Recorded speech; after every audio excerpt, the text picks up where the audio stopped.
আল্লাহকে এতটাই বিশ্বাস করবেন, তিনি যদি কাটার মধ্য দিয়ে আপনাকে হাঁটান তাহলে মনে করবেন আপনাকে গোলাপের বাগানে নিয়ে যাচ্ছেন।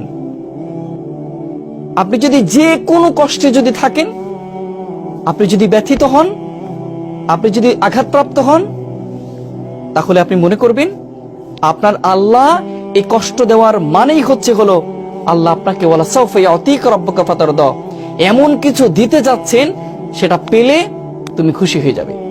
যত কষ্ট আছে, যত দুঃখ আছে, সব তুমি ভুলে যাবে। এমন জায়গা আল্লাহ নিতে চাচ্ছেন। সেজন্য আল্লাহর প্রতি আমাদের বিশ্বাস নাই, আমরা বিশ্বাস রাখতে পারি না।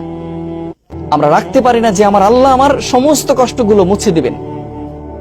যে আল্লাহ সৃষ্টি করতে পেরেছেন, যে আল্লাহ শ্বাস প্রশ্বাস নিতে দিচ্ছেন, সে আল্লাহকে আমাদের কখনো কষ্টটা দূর করে দিতে পারবেন না? যে আল্লাহর জীবন, সে আল্লাহ জীবনের দুঃখগুলো দূর করে দিতে পারবেন না? তিনি কুম বলবেন, হও, ফায়াকুম, হয়ে যাবে ইনশাআল্লাহ। শুধু ভরসাটা রাখতে হবে আল্লাহর উপর। যেমন মুসা আলাইহিস সালাম পানিতে আঘাত করেছেন লাঠি দিয়ে, বিশ্বাস ছিল আল্লাহর উপরে। লাঠির কোনো এখানে ক্ষমতা ছিল না, শুধুমাত্র বিশ্বাসটাই ছিল বড়। আল্লাহ তাআলা তাকে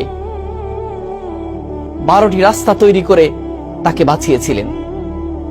তেমন করে আপনাকেও আল্লাহ বাঁচাবেন, শুধুমাত্র ধৈর্য ধরতে হবে।